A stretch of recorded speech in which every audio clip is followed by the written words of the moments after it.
Halo semuanya, di samping gue udah ada mobil listrik asal Tiongkok. Yes, mobil listrik Cina lagi, mobil listrik Cina lagi. Tapi, mobil yang satu ini menjanjikan hal baru dan menarik yang belum ada di market saat ini. Gua Taufan Rizaldi, welcome back to Mobil 123.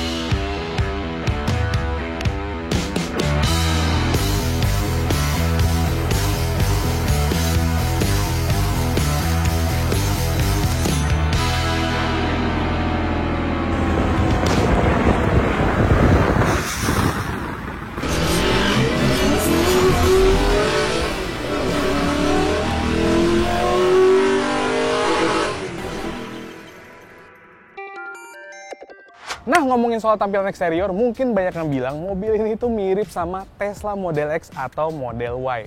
Ya, nggak bisa dipungkiri sih, karena desain itu memang benar-benar memperhatikan koefisien dragnya. Jadi kalau misalnya kalian lihat, mobilnya itu siluetnya kayak kapsul gitu, kayak private jet atau personal aircraft. Tapi ada beberapa hal yang bikin mobil ini tuh kelihatan beda dibanding Tesla. Yang pertama, bagian fasianya. Kalau misalnya Tesla itu ada kayak ala-ala grillnya, nah dia ini nggak ada, polos saja, tapi ada aksen kayak shark nose-nya. Nah, desain lampunya ini ya dibilang segitiga bukan, dibilang L juga bukan, tapi ya desainnya meruncing gitu, memperlihatkan fascia yang agresif. Dan gue suka banget sama desain lampunya, dia ini full LED atas bawah dan ada aksen kayak piramidnya gitu. Dan kalau misalnya mobil ini dibuka, ini lampunya itu bisa ada animasinya gitu kayak dancing light, cakep. Nah, di bagian bawah, ini dia bukan fog lamp, tapi lampu sen, dan visibilitasnya cukup oke. Beralih ke bawahnya lagi, nah ini ada aksen satin yang membuat bagian depan mobil ini tuh kelihatan berkelas. Nah, ini di bagian tengahnya dia ada, sebenarnya ketutup, tapi ini kalau misalnya mobil ini membutuhkan ventilasi, dia akan ngebuka. Dan di bagian tengahnya ada radar, karena mobil ini udah dilengkapi sama ADAS. Nah, beralih ke bagian samping, kelihatan banget ya siluetnya yang kayak kapsul. Dan kalau misalnya kalian mau mengkelaskan mobil ini, dia itu sebenarnya ya bisa dibilang SUV yang coupe lah ya. Jadi SUV coupe karena belakangnya dia fastback begitu. Nah, di bagian samping mobil itu nggak banyak ada tekukan garis, lebih dinamis aja gitu desainnya. Dan dia mengaplikasikan desain handle pintu yang flush alias rata sama bodi ya. Kedua elemen desain itu memang diperuntukkan agar mobil ini koefisien dragnya sekecil mungkin alias lebih aerodinamis, jadi range-nya bisa jauh. Velg dia pakai ukuran 20 inci, ukuran bannya 245/50 R20. Nah, kalau misalnya desain velgnya sendiri itu dia model bilah kipas lah ya, bisa dibilang kayak kebanyakan mobil listrik sekarang, lagi-lagi untuk mengurangi koefisien dragnya. Ngomong-ngomong soal pintu, Hypertech HD itu di Indonesia dimasukkan dua varian, yaitu varian premium dan ultra. Nah, yang premium, dia pintunya kayak gini nih, kayak pintu biasa, sedangkan yang ultra itu pintunya gullwing modelnya, ya kayak Tesla Model X. Bedanya 200 juta. Jadi kalau misalnya kalian ngebayangin gitu ya, ini mobil pintunya 200 juta, Pak. Udah bisa beli Avanza sendiri. Jadi ya, itulah pintu mobil paling mahal di Indonesia. Nah, ini pintunya kita buka, dia frameless. Jadi ya kesannya dapat lah ya berkelasnya. Ini juga depannya sama. Jadi kalau misalnya kalian buka, dia kacanya turun sedikit. Gitu. Oke, kita lanjut ke bagian belakang.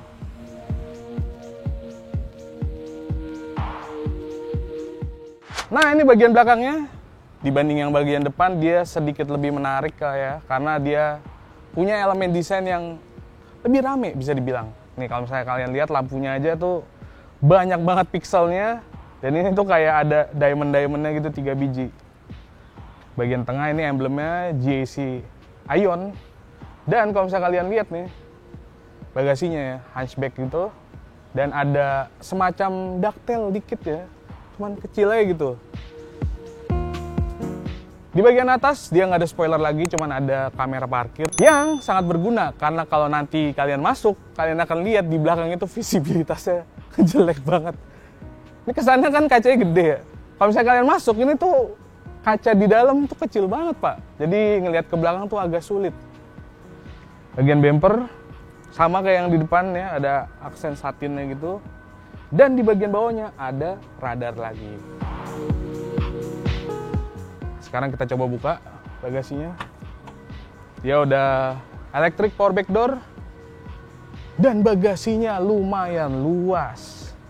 Kalian saya sendiri, itu koper gede bisa muat 2, ya, koper yang panjang-panjang, dan tas golf bisa masuk, galon bisa masuk. Cuman yang perlu kalian perhatiin, ini karena dia desainnya fastback ya.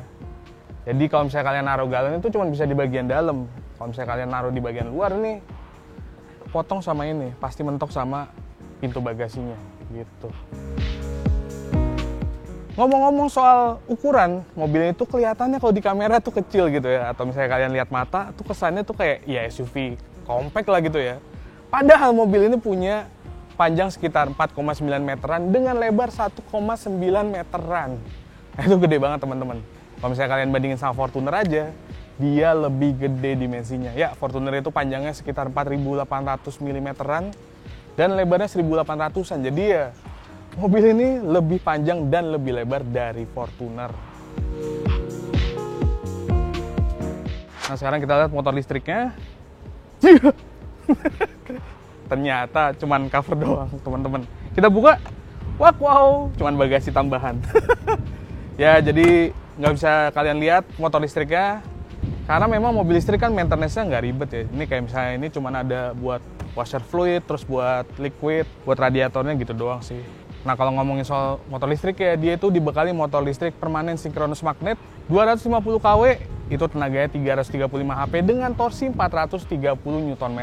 Nah, motor listrik itu dikawinkan dengan baterai 83,3 kWh, yang artinya range-nya dia itu lumayan besar ya. Klaim dari pabrikan, sesuai dengan NEDC dia bisa menempuh jarak sampai 620 km. Cukup jauh tuh. Semarang masih bisa lewat, Solo masih bisa lewat. Jadi ya udah cukup oke lah kalau misalnya kalian mau bawa mobil ini jarak jauh. Masuk ke interior, mobil itu mengusung desain kayak kabin first class. Dan ya bisa dilihat sih, ini materialnya ya kerasa premium banget. Dia pakai kulit napa, terus juga ada bagian suede-nya juga. Ini juga suede di atas, dan kombinasi warnanya tuh emang berkelas banget gitu ya. Kombinasi antara beige, coklat sama piano black gitu ya kesannya. Jadi kesannya tuh premium banget. Nah, ini di bagian tengah ada head unit sekaligus control unit lah ya dari mobil ini, karena mobil ini tuh nggak ada tombol-tombolnya. Semuanya diakses melalui layar sentuh ini.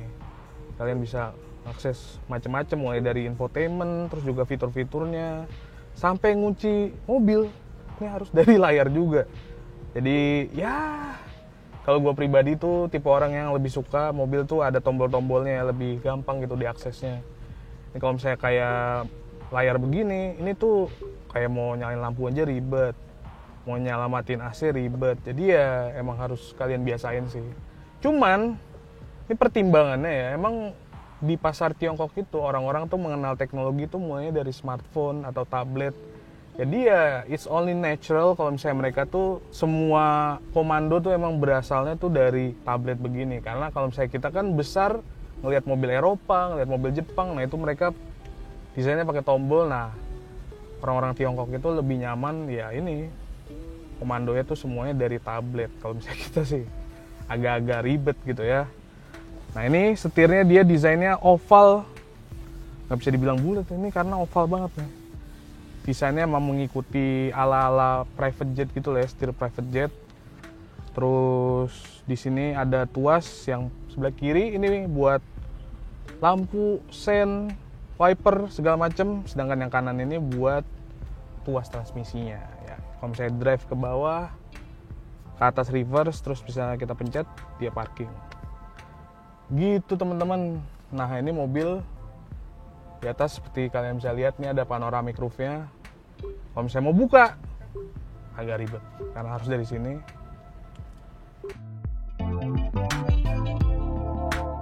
Selain itu, jok depan ini dia juga dilengkapi sama ventilated seat. Jadi kalau misalnya macet-macetan itu kalian bisa duduk dengan nyaman gitu ya, ditemenin pijat gitu ya, ditemenin aroma-aroma yang menenangkan. Udah gitu, mobil ini juga dilengkapi sama speaker 22 titik Dolby Atmos. Ya, 22.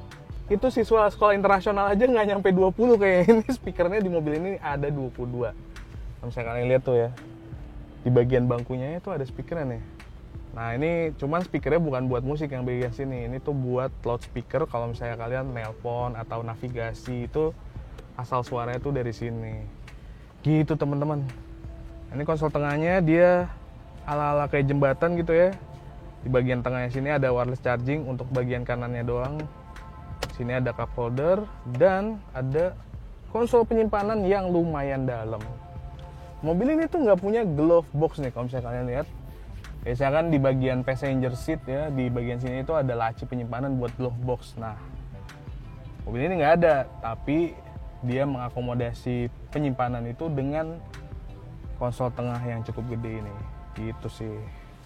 Meskipun ya kalau gue pribadi lebih suka tetap ada glove boxnya biar dia barang-barangnya bisa terlindungi di dalam laci. Nah kalau misalnya kalian udah di dalam mobilnya mungkin kalian penasaran gimana cara buka pintunya. Karena ini di handle-nya tuh nggak ada tuasnya, nggak ada apa-apa lah pokoknya kalau misalnya di bagian handle. Tapi kalau misalnya kita ke bawah ke handrest ada tombol, ini bisa kalian pencet, nah dia langsung kebuka. Nah kalau misalnya kalian non mainstream, ada juga di bagian bawah di cup holdernya, ini ada tulisan open, kalian tarik, terus bisa kebuka juga.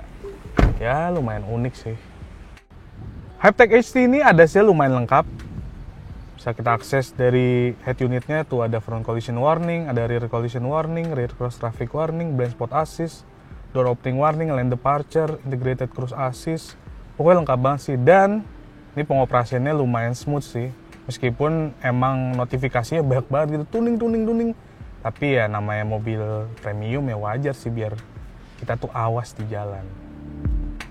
Oke teman-teman, sekarang kita beralih ke bangku bagian belakang. Beralih ke bagian belakang, tinggi gua 178 cm dan ini udah posisi mengemudi gua yang ideal dan ya legroomnya dia cuman tersisa sekitar 5 jari. Ini karena ada mejanya sini ya, bisa kalian akses tuh. Jadi legroomnya nggak tersedia banyak, sedangkan headroomnya lumayan nih. Meskipun dia ada panoramic roof di atasnya, ini lebih dari 10 jari, jadi di belakang tuh cukup nyaman lah, luas. Dan emang berasa kayak bus banget sih. Karena ya itu kalau misalnya kalian puas pijet di depan gitu ya, kalian tiba-tiba ada kerjaan, tinggal buka meja bisa kerja pakai laptop. Atau misalnya kalian capek pengen terbahan bisa juga. Nah, ini ada comfort seat-nya nih. Tuh. Jadi ini bisa dimajuin. Nah, ini karena ada tombol electric seat-nya juga di bagian samping. Jadi kaki kalian bisa rebahan di sini, cuy. Tuh. Ya aman, bos, geng. Emang cocok sih kalau misalnya mobil itu dibilang kabinnya itu ala-ala first class ya. Karena emang menawarkan beberapa fitur-fitur yang menyajikan kenyamanan selama berkendara.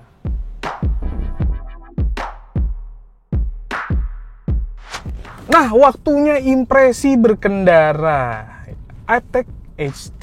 Ya sebenarnya kalau misalnya mobil listrik itu sebenarnya rasa berkendaranya kurang lebih sama-sama aja ya.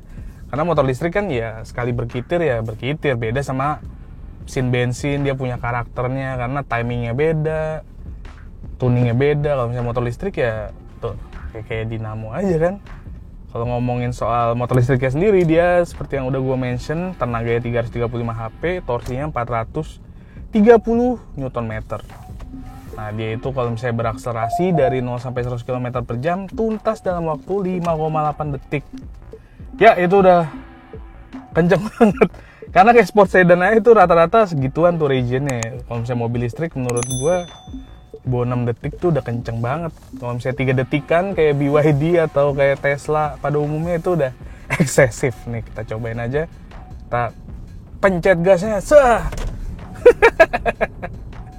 langsung kerasa torsinya.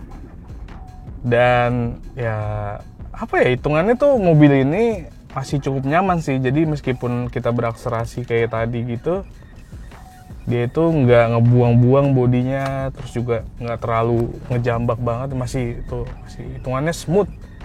Mobil ini dilengkapi 4 mode berkendara, ada comfort, ada sport, ada custom, dan ada energy saving. Nah, energy saving itu lebih kayak ke one pedal operation sih. Jadi dia kalau misalnya kita lepas gasnya ngerem sendiri. Nah, ini kita lagi di mode custom. Kalau misalnya comfort banget gitu di kiri, atau sport kanan banget. Nah, ini gue pakai yang di tengah-tengah nih. Nah, kalau soal kaki-kaki, dia sebenarnya udah cukup impresif ya. Selain dia wishbone, belakang tuh udah 5-link suspension. Jadi sebenarnya mobilnya tuh udah bisa squat gitu. Jadi dinamis bantingannya. Dan emang kalau misalnya boleh dibilang karakter si Hypertech HD ini lebih ke kenyamanan. Jadi penyakitnya agak sama gitu sama saudaranya akselerasi kenceng juga gitu ya. Dia itu kalau misalnya kita tekan gasnya, itu belakangnya tuh agak kayak set gitu loh. Agak kayak gitu. Ya tapi gimana pun juga ini kan mobil buat nyaman, mobil buat bos-bos gitu ya. First class. Jadi ya wajar sih kalau misalnya Hypertech itu lebih mengutamakan kenyamanan dibanding performa. Tapi lumayan oke nih handlingnya. Tuh.